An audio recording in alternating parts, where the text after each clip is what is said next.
आप सभी धर्म प्रेमियों का हमारे इस खास प्रस्तुति में बहुत बहुत स्वागत और अभिनंदन है।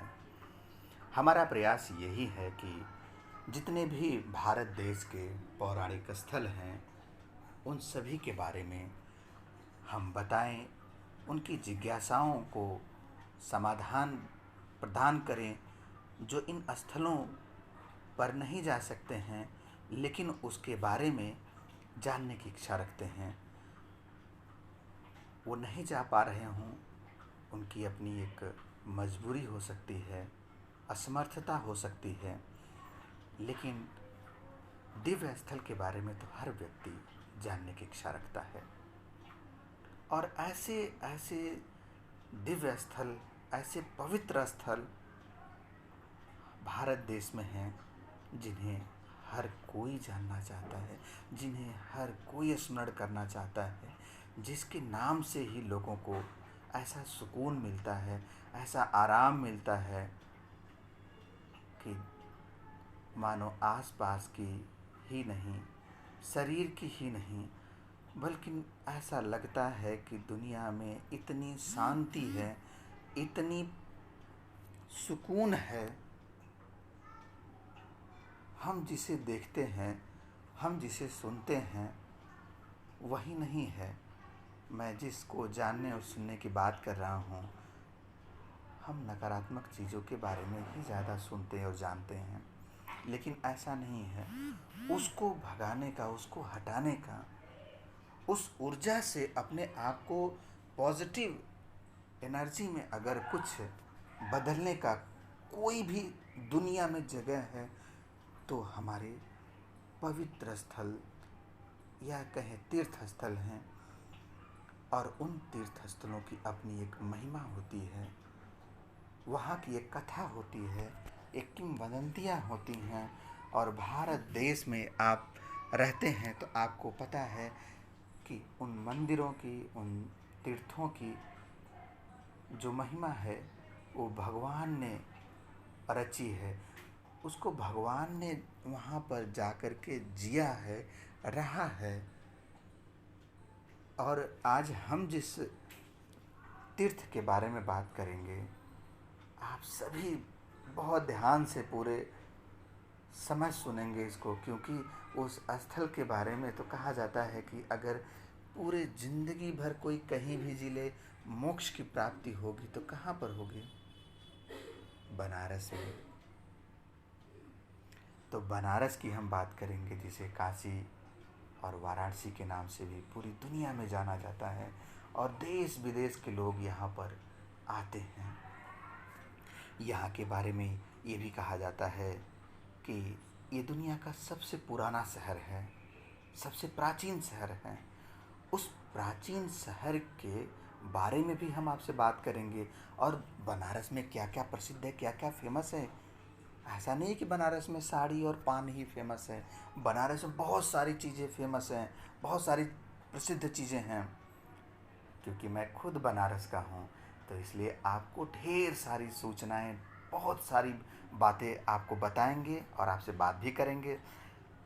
तो अगर हम बनारस की अब बात करने चल रहे हैं तो आपको याद होगा और आप जानते भी होंगे, जो हमारे बुजुर्ग हैं, कि काशी नरेश वाराणसी के मुख्य सांस्कृतिक संरक्षक के रूप में जाने जाते थे। यानी कोई भी सांस्कृतिक कार्यक्रम होता था तो वो उसके पदेन, या यूँ कहे कि वो संरक्षक होते ही थे। हालांकि अब लोकतंत्र है तो लोकतंत्र में राजतंत्र तो है नहीं, भारत एक लोकतांत्रिक देश है। और वाराणसी को आपको भी पता है कि संस्कृति, गंगा नदी एवं इसके धार्मिक महत्व अटूट रिश्ता रहा है। और इस शहर को वर्षों से भारत का, विशेषकर उत्तर भारत का सांस्कृतिक एवं धार्मिक केंद्र के रूप में जाना जाता है। और अगर हम बात करें शास्त्रीय संगीत के बारे में तो बनारस घराना तो पूरी दुनिया में फेमस है। और शास्त्रीय संगीत तो यूँ कहे तो वाराणसी में ही जन्मा और विकसित हुआ है। भारत के कई दार्शनिक, कवि, लेखक, संगीतज्ञ वाराणसी में ही रहे हैं, जिनमें कबीर, वल्लभाचार्य, रविदास, रामानंद, माफ़ करिएगा रामानंद नहीं, रामानंद है, शिवानंद गोस्वामी और उस्ताद बिस्मिल्लाह खां जी को कौन नहीं जानता है, और गोस्वामी तुलसीदास, भला हमारी पीढ़ी जो है वो भी जानती है। तो आप इसके बारे में अगर हम आगे अगर बात करें तो गोस्वामी तुलसीदास जी ने हिंदू धर्म का प्रथम परम पूज्य ग्रंथ जो रामचरितमानस है वो यहीं पे लिखा था, और अपना प्रथम प्रवचन सारनाथ में गौतम बुद्ध जी ने ही दिया था, पहला प्रवचन। और अगर आज तात्कालिक बात करें तो वाराणसी में 4 बड़े विश्वविद्यालय स्थित हैं। बनारस हिंदू यूनिवर्सिटी यानी बनारस हिंदू विश्वविद्यालय, Mahatma Gandhi Kashi Vidyapith, Central Institute of Higher Tibetan Studies, Sampurnanand विश्वविद्यालय। यहाँ के निवासी मुख्यतः काशी का भोजपुरी बोलते हैं, जो हिंदी की ही एक बोली है। वाराणसी को प्रायः मंदिरों का शहर कहा जाता है। भारत की धार्मिक राजधानी, भगवान शिव की नगरी, दीपों का शहर, ज्ञान नगरी आदि विशेषणों से संबोधित किया जाता है। किसको?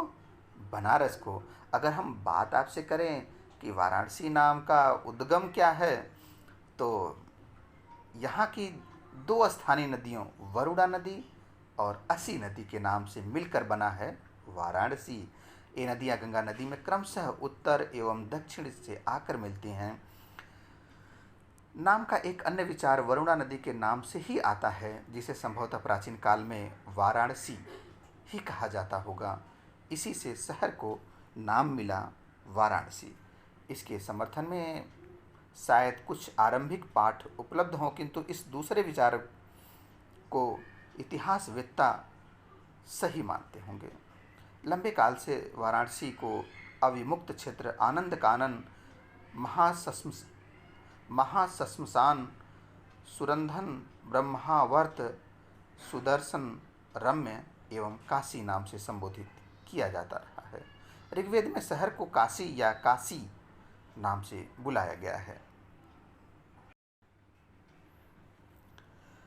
अगर इतिहास की बात करें, पौराणिक कथाओं की बात करें, तो पौराणिक कथाओं के मुताबिक काशी नगर की स्थापना भगवान शिव ने 5000 वर्ष पूर्व की थी, जिस कारण ये आज एक महत्वपूर्ण तीर्थ स्थल है।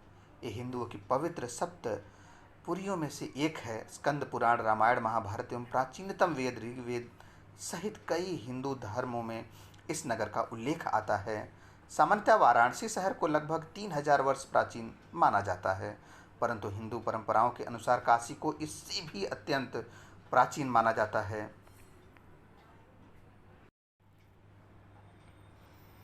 काशी में प्राचीन काल से समय समय पर अनेक महान विभूतियों का प्रादुर्भाव या वास होता रहा है। इसे कुछ इस प्रकार से अगर देखें तो आप इन विभूतियों को का जब मैं जिक्र करूंगा और आप सुनेंगे तो आपको बहुत गौरवान्वित महसूस होगा उस काशी के बारे में सुन करके। महर्षि अगस्त्य, धन्वंतरी, गौतम बुद्ध जी, संत कबीर दास जी, अघोराचार्य बाबा, कानीराम जी, लक्ष्मीबाई, पाणिनि, पार्श्वनाथ, पतंजलि, संत रैदास, स्वामी रामानंदाचार्य, वल्लभाचार्य, शंकराचार्य, स्वामी तुलसीदास, महर्षि वेदव्यास जी, वल्लभाचार्य जी, ये ऐसी विभूति हैं जो काशी से जुड़े रहे हैं किसी न किसी रूप में। अति प्राचीन काल की अगर बात करें तो गंगा तट पर बसी काशी बड़ी पुरानी नगरी है। इतनी प्राचीन नगर संसार में शायद ही कोई होगा। हजारों वर्ष पूर्व कुछ नाटे कद के सांवले लोगों ने इस नगर की नींव डाली थी, तभी यहाँ कपड़े और चांदी का व्यापार शुरू हुआ। ये अगर इतिहास की बात अगर हम आपको बता रहे हैं तो कुछ समय उपरांत पश्चिम से आए ऊंचे कद के गोरे लोगों ने उनकी नगरी छीन ली। ये बड़े लड़ाकू थे, उनके घर द्वार न थे न ही अचल संपत्ति थी। वे अपने कार्य के माफ़ करिएगा, वे अपने आर्य यानी श्रेष्ठ व महान कहते थे। आर्यों की अपनी जातियां थीं, अपने कुल घराने थे। उनका एक राजघराना तब काशी में भी आ जमा, काशी के पास ही अयोध्या में भी, तभी उनका राजकुल बसा। उसे राजा इक्ष्वाकु का कुल कहते हैं, यानी सूर्यवंश। महाभारत काल की अगर बात करें तो महाभारत काल में काशी भारत के समृद्ध जनपदों में से एक था। महाभारत में वर्णित एक कथा के अनुसार एक स्वयंवर में पांडवों और कौरवों के पितामह भीष्म ने काशी नरेश की 3 पुत्रियों अम्बा, अंबिका और अम्बालिका का अपहरण किया था। इस अपहरण के परिणाम स्वरूप काशी और हस्तिनापुर की शत्रुता हो गई। कर्ण ने माफ करिएगा कर्ण ने भी दुर्योधन के लिए काशी राजकुमारी का बलपूर्वक अपहरण किया था, जिस कारण काशी नरेश महाभारत के युद्ध में पांडवों की तरफ से लड़े थे। कालांतर में गंगा की बाढ़ ने हस्तिनापुर को डुबो दिया। तब पांडवों के वंशज वर्तमान इलाहाबाद जिले में, जिसे अब प्रयागराज के नाम से जाना जाता है, यमुना किनारे कौशाम्बी में नई राजधानी बनाकर बस गए। उनका राज्य वत्स कहलाया और काशी पर वत्स का अधिकार हो गया। उत्तर वैदिक काल की अगर बात करें काशी के संदर्भ में, बनारस के संदर्भ में, तो उत्तर वैदिक काल में ब्रह्मदत्त नाम के राजकुल का काशी पर अधिकार हुआ। उस कुल में पंडित शासक हुए और ज्ञान और पंडिताई ब्राह्मणों से क्षत्रियों के पास पहुंच गई। इसके समकालीन पंजाब में कैकेयी राजकुल में राजा अश्वपति थे। तभी गंगा यमुना के दोआब में राज करने वाले पांचालों में राजा प्रवहण जैबली ने भी अपने ज्ञान का डंका बजाया था। इसी काल में जनकपुर मिथिला में विदेहों के शासक जनक हुए, जिनके दरबार में याज्ञवल्क्य जैसे ज्ञानी महर्षि और गार्गी जैसी पांडित्य नारियां शास्त्रार्थ करती थीं। इनके समकालीन काशी राज्य का राजा अजातशत्रु हुआ। ये आत्मा और परमात्मा के ज्ञान में अनुपम था। ब्रह्मा और जीवन के संबंध पर, जन्म और मृत्यु पर, लोक पर तब देश में विचार हो रहे थे। इन विचारों को उपनिषद कहते हैं। इसी से यह काल भी उपनिषद काल कहलाता है।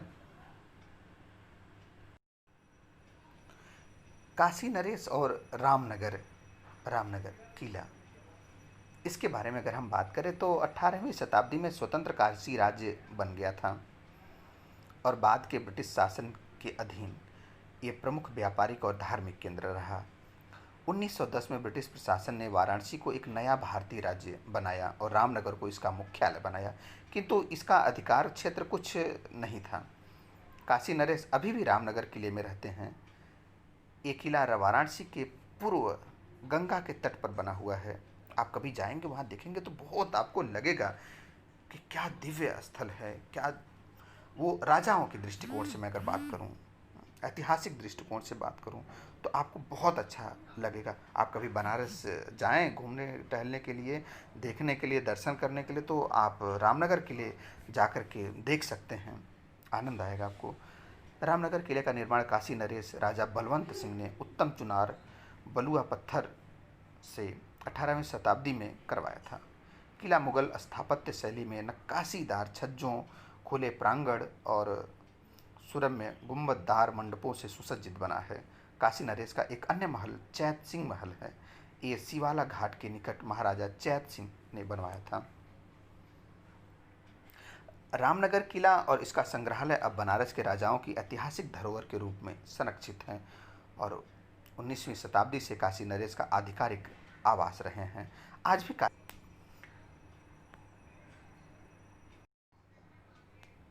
आर्थिक दृष्टिकोण से अगर बात करें तो वाराणसी में विभिन्न कुटीर उद्योग कार्यरत हैं, जिनमें बनारसी रेशमी साड़ी, हो आप भी जानते ही होंगे, पूरी दुनिया में प्रसिद्ध है। कपड़ा उद्योग, कालीन उद्योग और हस्तशिल्प प्रमुख हैं। बनारसी पान, क्या कहना है, इसे तो बताने की भी ज़रूरत नहीं, आप सभी जानते हैं कि पूरी दुनिया वर्ल्ड फेमस बनारसी पान। इसके साथ ही यहाँ का कलाकंद भी बहुत मशहूर है। और चलते फिरते आप गलियों में जाएंगे तो गलियों का शहर भी पता ही है कि कहा जाता है। और वहाँ के कुल्हड़ की चाय, आज भी आप जाएंगे तो आपको वही कुल्हड़ की चाय मिलेगी, बहुत स्वादिष्ट होता है। कभी जाए तो पीकर ज़रूर देखिएगा, आपको बहुत मज़ा आएगा। जब भी चाय आप पिएंगे कहीं भी दूसरी जगह का, तो आप बनारस की चाय ज़रूर याद करेंगे।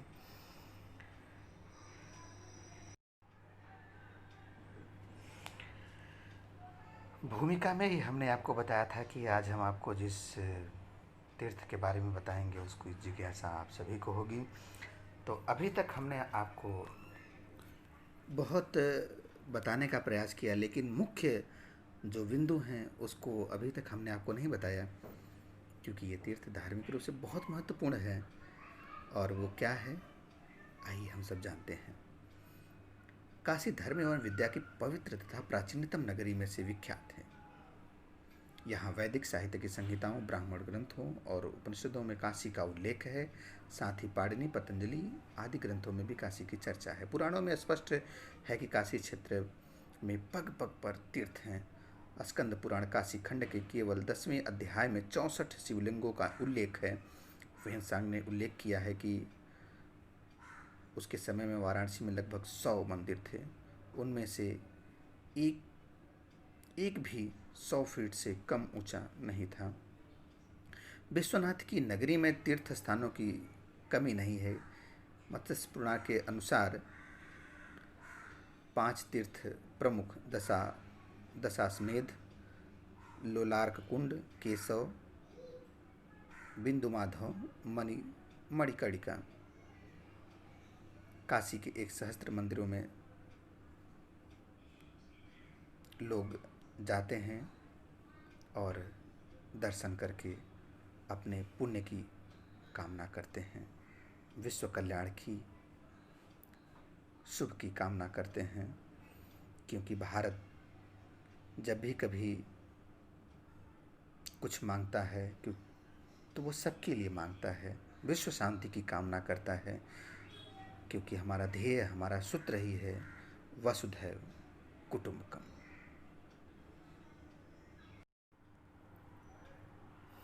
काशी विश्वनाथ मंदिर 12 ज्योतिर्लिंगों में से एक है। यह मंदिर पिछले कई हजारों वर्षों से वाराणसी में स्थित है। काशी विश्वनाथ मंदिर का हिंदू धर्म में एक विशिष्ट स्थान है, आप सभी जानते हैं। ऐसा माना जाता है कि एक बार इस मंदिर के दर्शन करने और पवित्र गंगा में स्नान कर लेने से मोक्ष की प्राप्ति होती है। यही कारण है कि हमारे देश में जितने लोग भी हैं जो धर्म प्रेमी हैं, हिंदू धर्मावलंबी हैं, वो अपने जीवन काल में एक बार काशी जरूर जाना चाहते हैं। क्योंकि वो भी मोक्ष की कामना लेकर के जाते हैं कि हे भगवान, हे शिव शंकर, आपके दर्शन हो जाएं और माँ गंगा में एक बार डुबकी लगा लें तो हमारे जितने भी पाप हैं वो कट जाएंगे और हमें पुण्य की प्राप्ति होगी। और हम जब यह देह, यह शरीर छोड़कर जाएंगे तो हमें आपके चरणों में जगह मिलेगा। और ऐसा कहा जाता है कि इस मंदिर में दर्शन करने के लिए आदि शंकराचार्य, संत एकनाथ, रामकृष्ण परमहंस, स्वामी विवेकानंद, महर्षि दयानंद, गोस्वामी तुलसीदास सभी आगमन हुआ है। आप सभी जानते हैं कि तुलसीदास जी यहाँ पर रह कर के रचना किए थे।